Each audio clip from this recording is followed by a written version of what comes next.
Hello there, you're watching New Vision TV News. My name is Lynn Komjisha. Thank you for joining us. Here's what's coming up in our bulletin. King Oyo has marked his 24th coronation anniversary. The DP is set to reinstate presence in West Nile. 10 people have been killed in a Mozambique campaign rally stampede.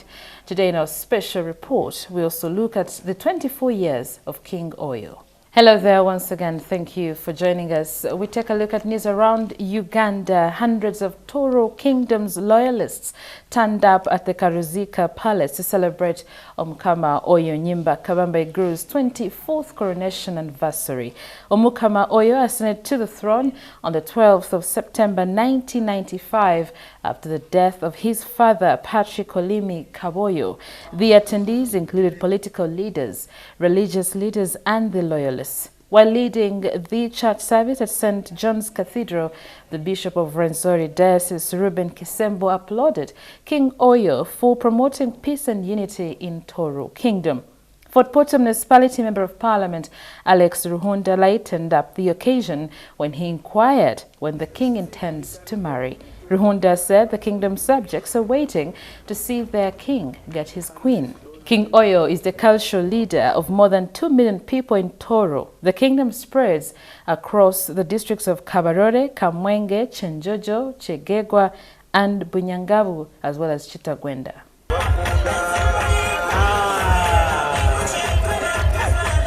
To encourage all the Batoro people, especially the younger generation, to take special pride in their language and to increase authorship of books in Rutoro. This way, Africa's contribution to the cultural attainment of humankind will be fully appreciated. Ati nintwaro mkisa kunu okwamanyisa emyenda ya Toro nkoku ebintu by'obukangu bwa Toro byona bigarwire. Now, the Uganda National Examinations Board, UNEB, has released a timetable for primary leaving examinations, Uganda Certificate of Education, and the Uganda Advanced Certificate of Education, which will kick off next month. According to the examinations timetable released today, briefing for candidates sitting for PLE will be held November 1st, and the first exam, mathematics, on November the 4th. The briefing for senior 4 candidates will be held much earlier on October the 11th, and the first paper, physics practical, on October the 14th. For senior 6 candidates, briefing will take place on November 8th, and the first paper, European history, will be sat on November the 11th. A total of 695,468 candidates will sit for PLE this year, compared to 671,988 candidates who sat for the exams last year, marking a 3.4% increase. We want to emphasize that schools' examination centers must allow the candidates to confirm the accuracy of their registration details and to actually know that they have been registered for the forthcoming examinations. We have also made it possible for any interested persons to check the registration status of the candidates. There are basically 3 methods of doing this. One is to go to the examination center and ask to inspect the register of the candidates. The Democratic Party in northern Uganda that sits in Arua is planning to reinstate the party's presence in the region. The vice chairperson DP Northern Uganda, Elia Alitia, said the Democratic Party is a popular party in West Nile. However, inadequate finances have hindered the growth of the membership. He revealed this during the first press conference organized by the party at their offices in Arua. The Executive Committee of JINJA District Local Government has presented a motion of JINJA City to be clustered into 3 constituencies from the original 2. Now a municipality, JINJA is slated to become a city on July 1st, 2020. The 2 constituencies are JINJA East and JINJA West, while the Executive Committee in the motion is pushing for the third to be named JINJA North. Dan Kamsime, JINJA District Returning Officer, says the designate JINJA City will maintain its original 2 constituencies, while JINJA District will comprise of 6 sub-counties carved out of 2 counties. He explained that the Electoral Commission is in the process of demarcating local government councils and members of parliament will come later. Closing off news around Uganda, 18 suspects have been arrested in operation to stop electricity theft around Kampala. The operation involved police and UNEB officials. John Nwamanya, the metering service manager of UNEB in the region, said the company loses 26% of power through illegal connections. Particular site here where we are, Club 110, was found with a tampered installation, with a tampered meter. They were disconnected and given a warning. Today when we were carrying out a follow-up, they had again reconnected themselves. That shows the impunity that is within these communities. So the warning is out there. This operation is here to stay.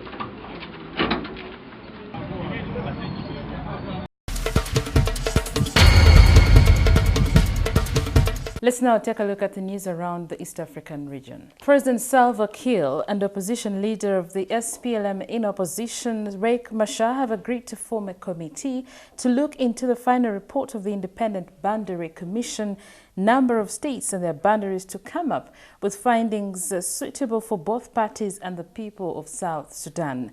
According to a peace accord signed last year, the 2 leaders will be part of the transition unity government to be set up in November. Now, the Kenyan government has announced today that the adoption of children by foreigners has been banned with immediate effect. A special cabinet this morning, chaired by President Uhuru Kenyatta, is reported to have directed the Ministry of Labour and Social Protection to come up with a policy on the regulation of adoption of children by foreigners. There's a growing number of foreign nationals adopting children from African countries. Reports from Kigali say Parliament has approved a draft law that paves way for Rwanda to cooperate with 32 countries in aviation. The bilateral air services agreement opens the way for 92 new air routes for Rwanda Air, according to Ambassador Claver Gatete, the Minister of Infrastructure. Now, for news around the world, in Mozambique, at least 10 people were killed in a stampede at a campaign rally of President Filipe Nyusi, the ruling party said, just over a month ahead of general elections. The small stadium in the northern city of Nampula, where the rally was being held on Wednesday, was overcrowded and a crash occurred as people rushed for the exits at the end. The scene was a total chaos, a rally attendee, Benjamin Nyumaho, told the AFP.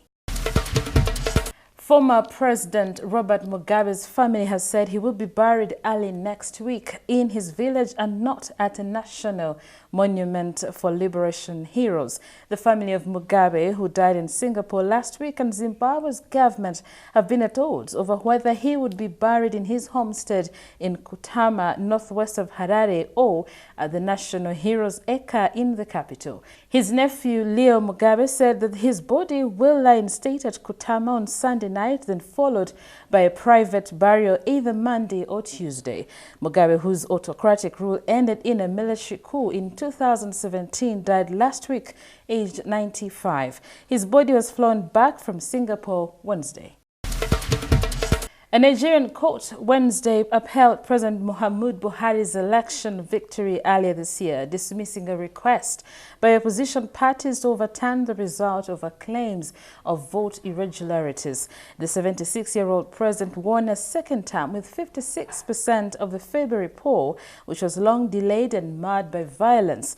Former Vice President Atiku Abubakar of the main opposition People's Democratic Party, who came in second with 41%, immediately called the result a sham. Opposition parties lodged a legal challenge against the result in March. French President Emmanuel Macron said today he was sticking by his close ally Richard Ferrand after the Assembly President was charged with conflict of interest over a property deal. The allegations against Ferrand first emerged in 2017, causing embarrassment for Macron, who had just won power on a pledge To rejuvenate France's corruption-plagued political class, Ferrand, who had been appointed minister in Macron's first cabinet, stepped down but later made a comeback after prosecutors dropped the case, saying there was no basis for a prosecution. The matter did not end there. Let's take a quick break and return with news in business.